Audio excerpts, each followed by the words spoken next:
Habló un poco de todo, podemos decirlo, hizo frente a legisladores republicanos, decíamos, habló por un lado de Nicolás Maduro, habló también del gobierno de Delcy Rodríguez, que sigue dando a entender que hay ahí una especie de negociación o cooperación. Recordemos que tuvo distintos momentos o etapas, podríamos decir, desde la detención de Maduro y Cilia Flores, su esposa, el sábado a la madrugada, que recordemos que en un momento Donald Trump dijo que si no cooperaba o si no negociaban, el futuro de ella podía ser peor que el de Maduro.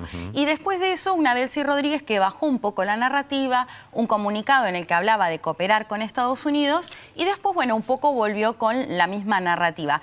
En ese contexto, como decíamos, habló el presidente de Estados Unidos y si les parece, compartimos parte de lo que dijo hoy. A ver. They've been after this guy for years and years and years. And, you know, he's a violent guy. He gets up there and he tries to imitate my dance a little bit. But he's a violent guy, and he's killed millions of people. He's tortured. They have a torture chamber in the middle of Caracas that they're closing up. But he's tortured people, and now what they do, the radical left, they actually have people, and it's hard to get them. They're all paid people. Most of these people are paid. You know they're paid when they have brand new, beautiful printed signs by like the highest quality printer, and you have a woman, free Maduro. And the sign is before we even did the attack. You know, free Maduro. Why do you want him freed? I don't know, but he should be free. Bien, las novedades de hoy, esta conferencia de nuevo de Donald Trump, pero también la sesión ante la OEA, la Organización de Estados Americanos, donde Carlos Cerniak, el representante argentino ante esta organización, expuso la postura de nuestro país. Sí, antes quería preguntarle a Leti algo que ella dijo y no quería dejarlo pasar. Y tiene que ver con esto que decías, ¿no? Trump indicó, si no negocia, la señora Rodríguez va a terminar peor que Maduro. Sí. Con lo cual esas negociaciones deben tener un hilo muy finito, porque lo que se pregunta todo el mundo, muchos están en contra de que Estados Unidos haya intervenido Venezuela, pero a su vez están a favor de que esté detenido Maduro.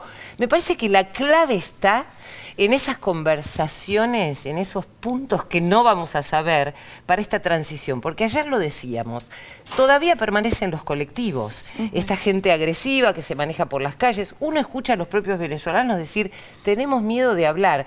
Hay como una calma muy tensa que hace que sientan que todavía el régimen perdura. ¿Coincidís, Leti, en esto? Sí, María, de hecho podemos decir que en ese sentido no ha cambiado absolutamente nada. De hecho mencionaba colegas con los que suelo hablar y con mucho miedo a mencionarlos, digo, colegas que están en Venezuela en este momento. De hecho, bueno, el decreto de la conmoción por la cual se amplían las facultades por las cuales pueden llegar a ser detenidos. De hecho, bueno, mencionábamos lo que decía Trump, habló de que se va a cerrar el helicoide, el centro de tortura. Esto veremos si es así, porque todavía hay muchas dudas de cómo va a ser este gobierno de transición que, decíamos, Delcy Rodríguez es del riñón de Maduro y además su hermano Jorge Rodríguez, que es el presidente de la Asamblea Nacional. Dicen que es el que dialoga y que tiene mucho poder también. Exactamente. Jorge Rodríguez, ¿no? Es decir, podemos decir que los hermanos son quienes están, bueno, ahora manejando, digamos, el poder tanto legislativo como el ejecutivo. Es decir, no pareciera haber cambiado absolutamente nada. De hecho, bueno, en el caso de Delcy Rodríguez, que decíamos, había bajado un poquito, parecía la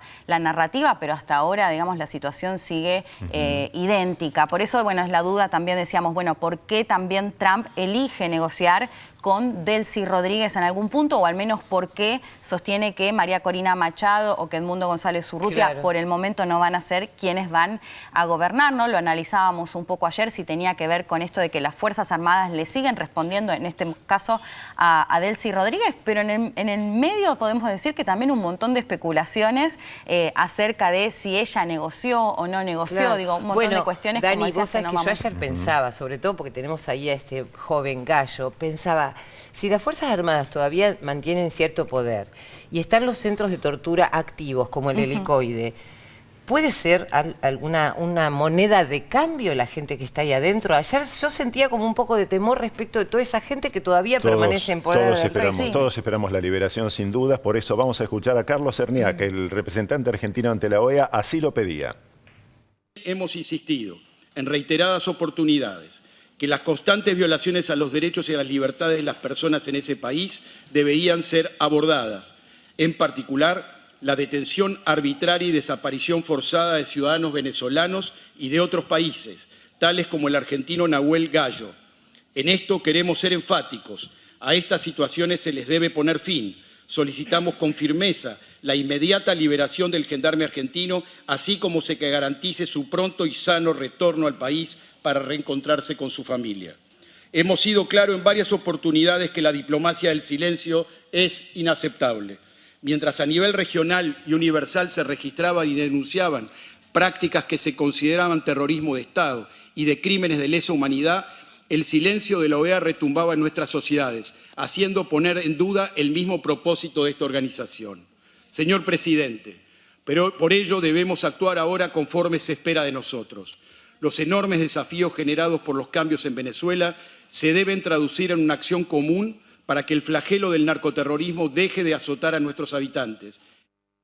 Bien, este era el pedido entonces de la Argentina ante la OEA en el día de hoy. Pero las fuerzas de Venezuela dieron a conocer imágenes de cómo fue el operativo por el cual Estados Unidos capturó a Trump. Dani, y te sumo una información de los últimos minutos, porque hablábamos, bueno, escuchábamos al embajador argentino ante la OEA y se conoció hace apenas unos minutos que hubo un llamado telefónico, una comunicación entre el secretario de Estado de Estados Unidos, Marco Rubio, que sería, digamos, el canciller, con el canciller argentino Pablo Quirno, en donde sostiene que debatieron sobre, bueno, la operación militar del sábado por la mañana en Venezuela y que el secretario Marco Rubio le agradeció al canciller argentino por el apoyo a la cooperación para combatir tanto al narcoterrorismo como reforzar la seguridad en nuestra región, que bueno, de hecho era un poco lo que hablábamos antes. Recordemos que Trump ha nombrado a Rubio como uno de los integrantes del terceto que va a manejar la transición en Venezuela. Exactamente, que de hecho eso llevó a que unos minutos después hable la propia Delcy Rodríguez y diga: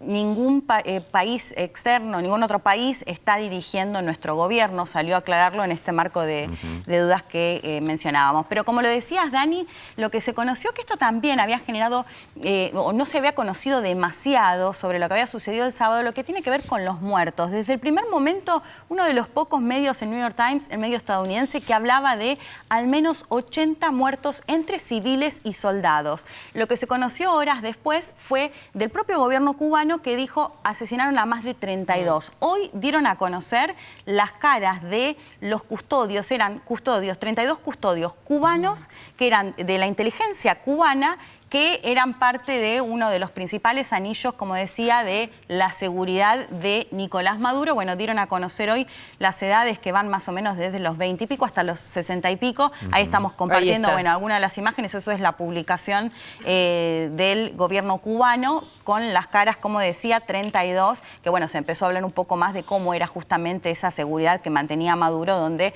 gran parte de ellos eran de la inteligencia cubana. Y por otro lado, lo que también se conoció, lo que dio a conocer las propias Fuerzas Armadas bolivarianas, es que al menos 23 miembros de las fuerzas también murieron en el operativo militar del sábado. Venezolanas, así es. Por lo cual ya hablamos de más de 50 muertos que entre custodios y soldados. No se conoce nada acerca de los civiles. También se conocieron imágenes que estamos compartiendo en este momento de los ataques que fueron no solo en Caracas, sino también en algunas otras partes, como en la ciudad de Valencia, en Venezuela. Y bueno, ahí como compartimos algunas de las imágenes de los ataques, exactamente, tanques destruidos, los cadáveres ahí como estamos viendo, pero como les decía, de forma oficial hasta el momento no se comunicó sobre los civiles, ¿no? Más de 50 muertos, repito, entre venezolanos militares y entre custodios cubanos de la inteligencia cubana.